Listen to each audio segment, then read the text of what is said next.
नमस्कार दोस्तों, मैं हूं दिनेश के वोरा। बहुत बहुत स्वागत है आपका न्यूज टाइम के इस अंक में। दोस्तों, बहुत सारे विषय हैं जिन पर बात करनी है। खास तौर से यूक्रेन का विषय बहुत इंपॉर्टेंट है कि वो वॉर किधर जा रही है। इसके अलावा जो हमारा टैरिफ रिजीम है, उसके अंदर भी हमारी सिचुएशन कोई बहुत सुखद नहीं है, बड़ी दुखद सी सिचुएशन है। समझ नहीं आता कि प्रधानमंत्री जी कैसे रिगल आउट करेंगे उसमें से। दबाव बहुत सारे हैं और शायद 11 साल में इतना दबाव तो प्रधानमंत्री मोदी ने कभी भी महसूस नहीं किया होगा जितना अब महसूस कर रहे हैं, इधर जाऊं या उधर जाऊं। इसके अलावा इजराइल की फिर से एक तैयारी है ईरान के ऊपर आक्रमण करने की, तो मिडल ईस्ट एक बार फिर से आग की लपटों में जाता हुआ नजर आ रहा है। तो मुख्यतः ये तीन चार मुद्दे हैं, उनको एक एक करके हम हैंडल करेंगे। और बातचीत करने के लिए आज हमारे साथ हमारे विद्वान मित्र, former IFS officer ambassador doctor Ketan Shukla ji मौजूद हैं। केतन भाई, बहुत बहुत नमस्कार और स्वागत है। नमस्कार। बड़ी खुशी होती है आप आते हैं, आप जैसे विद्वान आते हैं तो आ, हमारे चैनल में भी चार चांद लग जाते हैं आपके आने नहीं, से। Thank you. आप काफी पढ़ के प्रोग्राम करते हो तो it's very nice, pleasure for us also. Thank you very much. सबसे पहले आज हम जो तीन चार जो विषय हैं उसको एक एक करके लेंगे। सबसे पहले हम टैरिफ पे ही आते हैं। अब टैरिफ को तो वेपनाइज तो कर ही दिया है और 25% प्लस पेनल्टी अगर आएगी तो ऑयल के मामले में थोड़ा सा भारत अभी ले तो रहा है, लेकिन मेरी जो इंफॉर्मेशन है उसके हिसाब से दो शिप्स इस टाइम स्ट्रेंडेड हैं, आइशियस और एलाइट्स, जामनगर के पास, सिक्का पोर्ट के पास, जिनको डॉकिंग की परमिशन नहीं मिल रही है क्योंकि वो ईयू की सैंक्शन में आ गए हैं और वो तेल भारत के लिए था।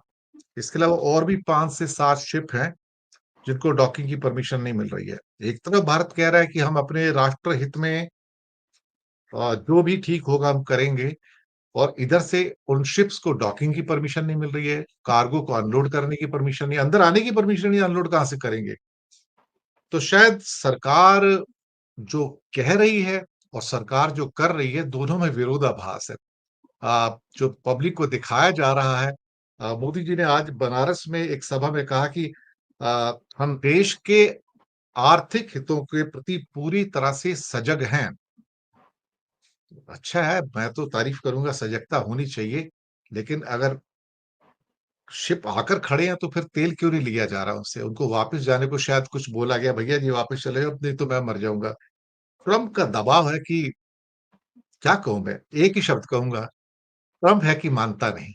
सर, आपकी टिप्पणी सबसे पहले इसी पे। नहीं, आपकी बात एकदम सही है। पूरी दुनिया में ट्रम्प को समझने में सभी को दिक्कत हो रही है।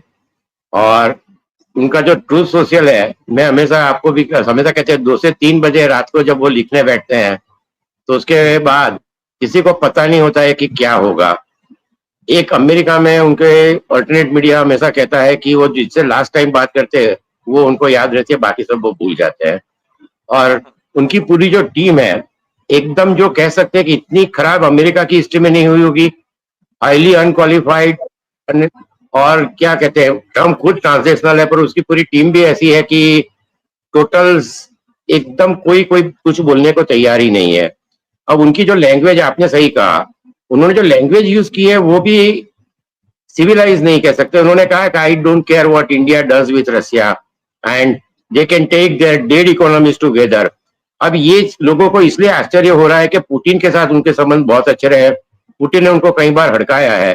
पर अब परिस्थिति ये हो रही है कि ट्रंप को पुतिन से यूक्रेन वॉर का सीज फायर कराना है। तो ऑयल में अभी तक हमारे पे कोई दबाव नहीं था, वो अभी और बढ़ेगा। तो जो आपने कहा है, ट्रंप ने कल रात को कहा है कि India has stop taking oil from the Russia and I am happy. तो उन्होंने तो अपने आप सीज फायर की तरह अनाउंस कर दिया कि हम इंडिया ने ऑयल लेना बंद कर दिया। आप जो कह रहे हो कि जो दिख रहा है और जो हम कहते हैं उसमें काफी डिफरेंस है। तो ये एक पहली चीज है, प्रेशर टैक्टिक है, ये गेम थियरी है। पर उनकी जो प्रेशर टैक्टिक है उसमें हमारे लिए कई चीजों में बहुत दिक्कत होने वाली है, क्योंकि नेशनल इंटरेस्ट हमारी प्रायोरिटी है, थर्ड लार्जेस्ट इकोनॉमी हम बनने जा रहे हैं, हमारी सॉवरेनिटी का भी इश्यू है। पर यदि हम देखें तो बहुत भयंकर प्रॉब्लम नहीं है, पर आगे जाके होगा, क्योंकि हमारा जो इम्पैक्ट है टोटल $33 बिलियन को तो इम्पैक्ट करेगा। जो पहले 10 कंट्री जहां हम हाईएस्ट एक्सपोर्ट करते हैं उसमें एक ही जगह हमारा ट्रेड बैलेंस पॉजिटिव है, और वो खाली अमेरिका है कि जहां हम हमारा $45 बिलियन ट्रेड सरप्लस है। अब ये जो पूरा हमारी टाई स्ट्रेटेजिक कह सकते हैं, इंपॉर्टेंट कह सकते हैं, इवन चाइना को देखते हुए अभी तक जो फॉरेन पॉलिसी थी कि अमेरिका इंडिया को एक स्ट्रेटेजिक पार्टनर मानता है, क्वाड है, क्वाड में कुछ इतना हुआ नहीं जो होना चाहिए था बाइडेन के टाइम में। अब ट्रंप को डेमोक्रेसी से कोई ज्यादा लेना देना है नहीं, तो उनका जो एलाइज है कनाडा, मेक्सिको, जापान, ईयू, अब हम तो एलाइज अपने आप को बहुत क्लोज मानते थे, पर ये सब बाकी क्लोज एलाई थे, और उनकी हालत भी कोई ऐसी है नहीं। तो एक ट्रांजेक्शनल प्रेसिडेंट के साथ डील करना कि जिसका ईगो हाईली इन्फ्लेटेड है। अब हमने 5 राउंड टॉक की, इतनी टॉक किसी कंट्री की हुई नहीं है अभी तक। चाइना ने टॉक की है 3 बार, जिनीवा में, लंदन में और स्टॉकहोम में, पर चाइना उनको अभी तक कोई जवाब नहीं दे रहा है। उन्होंने खाली रेयर अर्थ मेटल का थोड़ा बहुत दिया है, तो चाइना को अभी और 90 दिन दिए हैं। तो आगे मैं अभी डिस्कस करूंगा। अब जो हमारे जो हमने एक अप्रैल में अनाउंस किया था digital tax on Microsoft, Google, Meta, Amazon, ये एक चीज हम कर सकते हैं, पर ये करने के लिए उसकी क्या इम्पैक्ट हमारे आईटी सेक्टर पर होगी, ये एक बहुत बड़ी बात है, क्योंकि कई जगह डिस्कस हो रहा है कि हम इंडिया क्या स्टेप ले सकता है। ये स्टेप लेने में काफी दिक्कत आ सकती है। दूसरी चीज ये है कि हम जो करना चाहते हैं एग्रीकल्चर एंड डेयरी, ये हमारे लिए बहुत सेंसिटिव इश्यू। हमारा 58 वर्कफोर्स तो एग्रीकल्चर में है ही, और पोल्ट्री, कॉर्न, इथेनॉल पर हार्मोन ट्रीटेड डेयरी, अब ये भी इंडिया के लिए बहुत ही एथिकल इश्यू है, इवन बहुत सेंसिटिव इश्यू है कि जो हम कर नहीं सकते। जेनेटिक मॉडिफाइड वो लेने से पूरी एग्रीकल्चर तबाह हो जाएगी। तो एग्रीकल्चर सेक्टर को तो हम कर ही नहीं सकते, और यही सबसे बड़ा मसला ट्रंप के साथ हो रहा है। अब ट्रंप को एग्रीकल्चर सेक्टर में क्यों करना पड़ेगा, ये अभी तक बहुत कम लोग डिस्कस करें, पर ये बहुत ही इंपॉर्टेंट है। अमेरिका का जो उनका वोट बेस है, रेड स्टेट कहते हैं, वो सब फार्मर्स है, और ट्रंप ने जब से टैरिफ अनाउंस की है ये लोग तबाह हो गए हैं। वहां की सबसे बड़ी फार्मर मैन्युफैक्चरिंग कंपनी डायर की जो $32 बिलियन है, वो वहां से जाने की बात कर रही है। और 3 बड़े कंट्री है दिनेश जी कि जो अमेरिका से इंपोर्ट करते हैं। सबसे पहले मैक्सिको है, लोग चाइना की बात करते हैं, पर मैक्सिको का import fruit, vegetable, pork, corn and soybean है। उसके बाद दूसरा नंबर पे आता है, वो $30 बिलियन मैक्सिको इंपोर्ट करता था last year. Canada $24.65 billion, same fruit, vegetable, soybean and packed item. और तीसरा कंट्री आता है चाइना, $24.6 बिलियन। तो आप देखिए कि जो $100 बिलियन है, तीनों कंट्री ने सभी चीजें लेनी खरीदनी बंद कर दी है। चाइना ने तो कंप्लीट बैन कर दिया, जो हाई सी में है वो वहां है, और चाइना में तो एंटर होने का सवाल नहीं पैदा। अर्जेंटीना से भी उन्होंने 4 लाख टन किया था, वो भी उन्होंने कैंसिल कर दिया। अब कनाडा में परिस्थिति बहुत ही डिफरेंट है, वहां के लोगों ने खुद बॉयकॉट कर दिया है, and that is complete boycott. कि जो हम हमेशा बात करते हैं बॉयकॉट मालदीव, बॉयकॉट चाइना, पर कनाडा लोगों ने अमेरिका की सभी चीजें बॉयकॉट कर दिए। साथ में टूरिज्म, अमेरिका का टूरिज्म बहुत ही लुढ़क गया है अभी, वहां एयरलाइन से मर्जर की बात कर रही है। और मैक्सिको, तो ये जो एग्रीकल्चर प्रोडक्ट नियरली $80 बिलियन की है, वो सभी एग्रीकल्चर प्रोडक्ट कोई कंट्री वर्ल्ड में खरीद नहीं सकता, और एक ही कंट्री है जहां सोयाबीन, कॉर्न और ये सब चीजें एक्सपोर्ट हो सकती है, और वो है भारत। तो एग्रीकल्चर में ट्रंप का दबाव 6 राउंड में भी ज्यादा रहेगा, और इसको कैसे हैंडल करना, ये सबसे इंपॉर्टेंट चीज भारत के लिए रहेगी। टॉक जो हो रही है उसमें दोनों साइड से म्यूचुअल डिस्ट्रस्ट तो है ही। तीसरा प्रॉब्लम ये है कि हमारी कोई एक स्पेसिफिक फॉर्मल नेगोशिएशन काउंसिल नहीं है, जो ईयू और आपेक ने की थी। ये हमें कई साल पहले कर लेना चाहिए था, जब अमेरिका के साथ हम डिस्कस कर रहे थे। और चौथी चीज, जियोपॉलिटिकल डाइवर्जेंस। जैसे मैंने आपको कहा कि पूरी जियोपॉलिटिकल सिचुएशन कंप्लीटली चेंज हो गई है। रशिया के ऊपर अमेरिका का प्रेशर अब बढ़ रहा है। अभी तक उन्होंने हमें ज्यादा तंग नहीं किया था, अब मुझे लगता है कि ट्रंप का प्रेशर रशिया के ऊपर ज्यादा बढ़ेगा, क्योंकि पुतिन ने जो जिस तरह किया है इसकी वजह से। अब ये जो आइटम्स है उसमें हमें $34 बिलियन ही ज्यादा बहुत बड़ा इंपैक्ट इसलिए नहीं हो रहा है कि एक प्रेसिडेंट के पास पावर होता है सेक्शन 203। सेक्शन 203 में दो चीजें आती है, इलेक्ट्रॉनिक एंड आइटम, और दूसरा है फार्मास्यूटिकल। इलेक्ट्रॉनिक का ये 2 वीक का उन्होंने टाइम दिया, उसके बाद ट्रंप अगेन क्या कहेंगे वो किसी को पता नहीं है। फार्मास्यूटिकल में वो 100% की भी बात कर रहे थे एक जमाने में, पर फार्मास्यूटिकल साइड ट्रंप छोड़ देंगे, क्योंकि इंडिया का जो टोटल एक्सपोर्ट है, अमेरिका का 50% pharmaceutical generic drug India supply करता है। और ट्रंप ने एक बहुत बड़ी बेवकूफी की है, उन्होंने मेडिकेयर के $900 बिलियन का बजट में निकाल दिया है, कि जो वहां के लोगों को बहुत बड़ी तबाही लाएगा। और यदि वो फार्मास्यूटिकल को भी टच करेंगे तो फिर प्राइस ऐसी बढ़ जाएगी। अभी इंपैक्ट नहीं आया मेडिकेयर का, वो करेंगे मिड टर्म इलेक्शन के बाद, तो अभी उसको धीरे धीरे जा रहा है, पर आगे इसकी इंपैक्ट आनी शुरू हो गई है। तो ये जो सेक्टर बच जाते हैं, पर जो इंपॉर्टेंट सेक्टर हमारे लिए है, electrical and mechanical machinery $9.3 billion है, इस पे जरूर इंपैक्ट आएगी, 25% प्राइस बढ़ेगी। तो दूसरी चीज है जेम्स एंड ज्वेलरी, $12 बिलियन। अभी एसेंशियल आइटम नहीं है, ये लग्जरी आइटम है, और इसके पर 25% ड्यूटी लगेगी। अगेन अमेरिका की इकोनॉमी में रिसेशन आ रहा है। आपको ताज्जुब होगा कि अमेरिका का जो जॉब डेटा है आज कल 73,000, और बाकी आगे के 2 महीने के हैं उसमें उन्होंने 2,76,000 कम किया है, क्योंकि इकोनॉमिक्स को ये लगता है इकोनॉमी टैरिफ की इंपैक्ट क्यों नहीं आ रही है। ट्रंप ने कल रात को उनके जो डायरेक्टर उनको सस्पेंड कर दिया कि ये सब पुराने डिविडेंड टाइम में उन्होंने गलत डेटा दिया था, तो उनका जॉब डेटा खराब है, इन्फ्लेशन बढ़ रहा है, प्राइसेस ये हो रही है। टेक्सटाइल एंड क्लोथिंग $10.3 बिलियन, ये अब इसलिए इंपॉर्टेंट है कि वियतनाम एंड बांग्लादेश, उनकी जो ड्यूटी है 20% है। ये दोनों हमारे बड़े कॉम्पिटिटर है। वियतनाम का एक गोल है कि 2035 में वो डेवलप कंट्री बन जाएंगे। उनका अमेरिका ट्रेड सरप्लस $287 बिलियन है।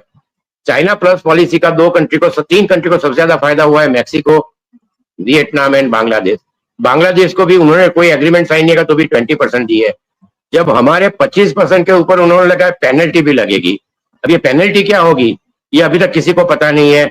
और ये ट्रंप ये भी पेनल्टी का, यदि स्टेटमेंट ज्यादा आएंगे तो ट्रंप पेनल्टी भी कभी भी रात को 2 से 3 के बीच में उनके ट्रूथ सोशल पर अनाउंस कर देंगे। तो ये सब चीजें हमें ध्यान रखनी चाहिए।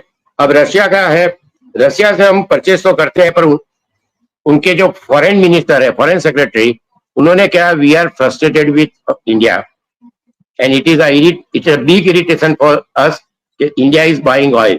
हमने यूरोप में जाके कहा है, हर जगह जाके कहा है, पर आप यदि बाकी देशों की टीटी देखोगे तो ये अगेन इंडिया को एक बहुत ध्यान रखना चाहिए, ट्रेड एग्रीमेंट हुए नहीं है। जो भी हुआ है अमेरिका के साथ, ये एक डील है जो ट्रंप ने अनाउंस किया है, और ये उनकी कैसे कह सकते हैं कि ट्रंप जो समझे है और उनको इन्होंने जो हाँ कहा है। जापान ने कहा है कि हम $500 बिलियन का इन्वेस्टमेंट करेंगे। यूरोपियन यूनियन ने कहा है कि हम $750 बिलियन का एनर्जी परचेस करेंगे और इन्वेस्टमेंट करेंगे। जापान ने कहा हम rice 1 lakh ton duty free करेंगे, इथेनॉल खरीदेंगे, एयरक्राफ्ट खरीदेंगे, डिफेंस का जापान अमेरिका से खरीदता है। पर उन्होंने ये नहीं कहा है कि उनका इन्वेस्टमेंट कैसे होगा। यूके ने जो एग्रीमेंट किया है उसमें भी एरोस्पेस और ऑटो में उनको बेनिफिट मिला है, और duty free beef quota and 1.4 trillion litre ethanol खरीदेंगे। तो ये सब देखते हुए यूरोपियन यूनियन ने जो किया है, उन्होंने कहा है प्राइवेट सेक्टर इन्वेस्ट करेगा। तो पहले तो यूरोपियन यूनियन सभी में डिस्कस होगा, उसके बाद ये ट्रीटी। अभी सब ये जापान और जापान के मिनिस्टरों ने भी कहा, एग्रीकल्चर मिनिस्टर कहीं ने कहा कि ये सब फाइनल नहीं है।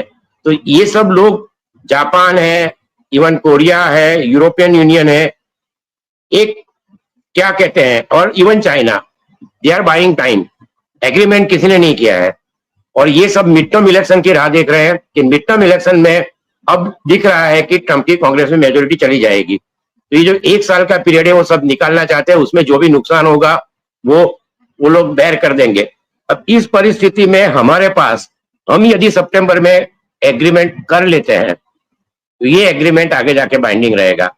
अभी तक किसी कंट्री ने एग्रीमेंट किया नहीं है, ये सब खाली वर्बल एश्योरेंस है, और वो ट्रंप ने अपने आप अनाउंस किया है। अगेन उन्होंने कई बार कई चीजें अनाउंस की, बाद में लोगों ने कहा कि, उन्होंने कहा चाइना के साथ मेरा डील हो गया, फिर उन्होंने 145% लगाई, फिर वापस 30% पे आए।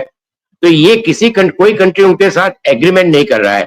एग्रीमेंट ओपन एंडेड है कि प्राइवेट सेक्टर $750 बिलियन करेंगे, 500, बाद में वो कह सकते हैं कि उनकी कैपेसिटी है नहीं, क्योंकि सभी कंट्री की इकोनॉमी, अभी जापान की इकोनॉमी माइनस डेवलपमेंट है फर्स्ट क्वार्टर में, जर्मनी का भी ऐसा ही है कि वो 0 या 0.1% के आसपास ग्रोथ आएगा। तो दूसरा हमारे पे प्रेशर ये रहेगा कि ट्रंप ने अभी तक एग्रीमेंट बहुत कम कंट्री के साथ किया है। सो इंडिया के साथ यदि एग्रीमेंट करते हैं तो उनके लिए कहने के लिए कुछ है कि मैंने एक एग्रीमेंट कर लिया। ये एक चीज हमें ध्यान रखनी पड़ेगी कि जब 6 राउंड ऑफ डिस्कशन होगा तो उसमें एग्रीकल्चर, डेयरी पर्टिकुलरली इसमें नहीं होने चाहिए। अब जो उनकी एनर्जी है, जर्मनी और वो कंट्री खरीदने को तैयार है, पर उनका जो ऑयल है उसमें हाई सल्फर कंटेंट है और ट्रांसपोर्टेशन कॉस्ट ज्यादा होती है, इंश्योरेंस कॉस्ट होगी। तो ये जो ऑयल हमें चीप मिल रहा है ईरान और रशिया से, उससे अमेरिका की कॉस्ट कहीं गुना ज्यादा होगी। तो वो एक चीज है कि हमारा जो ट्रेड डेफिसिट बढ़ेगा, ऑयल प्राइस बढ़ेगी। अब ऑयल में एक चीज हुई है कि जो न्यारा की रिफाइनरी माइक्रोसॉफ्ट ने उसको खींच लिया, जिसमें 40% रशिया का स्टेक है। दिक्कत ये है कि जो ऑयल रशिया से चीप आया, वो ऑयल का फायदा इंडियन हमारी इकोनॉमी को बहुत ज्यादा नहीं हुआ है या पब्लिक को भी नहीं हुआ है, पर उसको रिफाइन करके यूरोपियन यूनियन को बेचा गया है। तो ये जो एक बेनिफिट 4 साल में मिलना चाहता है, एक चीज जो हम कर सकते थे, वो भी नहीं हुई है। तो ऑयल यदि नहीं लेंगे तो भी बहुत बड़ी मुसीबत नहीं आएगी, पर एक तरीके से प्राइसेस बढ़ सकती है कि जो इस सिचुएशन में बहुत ही कॉम्प्लिकेटेड इशू है। अब आईटी सेक्टर का आपने दिनेश जी प्रोग्राम शायद किया था मेरे ख्याल से कि ऑयल का मैं क्लैरिफिकेशन दे दूं, जो 2 शिप सिक्का पोर्ट के पास में गुजरात में है, वो अभी तक वो वही खड़े हैं, वो उनका अनलोडिंग स्टार्ट नहीं हुआ है, उनको डॉकिंग करने की परमिशन नहीं है। 2 और शिप बाहर खड़े हैं, उनको भी परमिशन नहीं है, वो भी पब्लिक सेक्टर के। सिक्का पोर्ट ने गवर्नमेंट से परमिशन मांगी है कि क्या इसको हम करें या नहीं करें। गवर्नमेंट के पास कोई आंसर नहीं है और दे आर डिली डेलिंग कि कैसे करके टल जाए, कुछ हो जाए, चमत्कार हो जाए तो बच जाए, लेकिन वो बचते नजर आते नहीं, बिकॉज सिक्का पोर्ट परमिशन नहीं दे रहा उसको। और सिक्का पोर्ट ही वो पोर्ट है जहां से जामनगर रिफाइनरी को भी तेल आता है और आपका बीपीसीएल को भी तेल आता है। न्यारा को पोर्ट जामनगर बंद होता है सर। इसमें दिक्कत ये है कि ट्रंप ने अनाउंस कर दिया कल रात को कि I am very happy, India has stopped buying, और ये पब्लिक सेक्टर के शिप है, ऐसा नहीं है कि जो और बाकी जो आते हैं ऐसे। अब पब्लिक सेक्टर से वो गवर्नमेंट टू गवर्नमेंट है। अब ट्रंप ने अनाउंस किया है, यदि हम कोई एक्शन लेंगे तो ट्रंप का ऐसा है कि वो 10% ड्यूटी बढ़ा दे, इस तरह का पेनल्टी 10 की जगह 20 भी बोल सकते हैं पेनल्टी में। तो सेंसिटिव इशू ये है कि ट्रंप को कितना छेड़ सकते, उसको छेड़ नहीं सकते। उनकी एक बहुत बड़ी चीज है, उन्होंने कहा था यही चीज कि how many cards you have, जो जेलेंस्की को कहा था you have no card to play. हमारे लिए दिक्कत ये है कि we have very few card to play. European Union है, जब जापान है, वो कह सकते हैं हम $500 बिलियन इन्वेस्टमेंट करेंगे, $750 बिलियन इन्वेस्टमेंट करेंगे। चाइना ने पूरा उनका ट्रेड डाइवर्सिफाई कर दिया है। तो चाइना का जो माल है वो European union, Mexico, Canada long term deal है, उसके ऊपर हम एक अलग प्रोग्राम कर सकते हैं।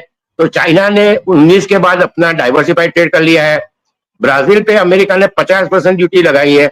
उन्होंने ये कहा है कि बोल्सोनारो मेरा दोस्त था। ये ड्यूटी लगाने का बोल्सोनारो का तो रीजन नहीं है, पर रीजन ये है कि जो अमेरिका एक्सपोर्ट करता था, सोयाबीन, कोकोआ, कॉफी, ये सभी चीज में ब्राजील लीडर है और ब्राजील ने पूरा अपना एक्सपोर्ट चाइना में कर दिया है। तो अमेरिका का पूरा मार्केट डाइवर्सिफाई होकर ब्राजील में चला गया है।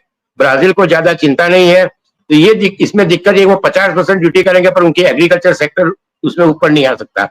अब हमारा जो डाइवर्सिफिकेशन है, तो डाइवर्सिफिकेशन चाइना ने लैटिन अमेरिका में किया है, यूरोपियन यूनियन में किया है, कनाडा, जापान, साउथ कोरिया के साथ भी उन्होंने कर लिया। अब हमारा डाइवर्सिफिकेशन हमें यदि मार्केट का करना है तो उसके लिए एक तो यूरोपियन यूनियन का मार्केट है, बाकी थोड़ा बहुत अफ्रीका, पर ये सभी जगह पे प्राइस में, कॉस्ट इफेक्टिवनेस में बांग्लादेश और वियतनाम हमारे कॉम्प्यूटर टेक्सटाइल में रहेंगे। जेम्स ज्वेलरी लग्जरी आइटम है, मशीनरी कोई अफ्रीकन कंट्री खरीदने वाले नहीं है। तो डाइवर्सिफिकेशन करना है तो भी दिनेश जी 1 या 2 साल लगेंगे। सब ये कहता है we will diversify, you can not diversify so fast. दूसरी चीज ये है, एक चीज बहुत इंपॉर्टेंट है,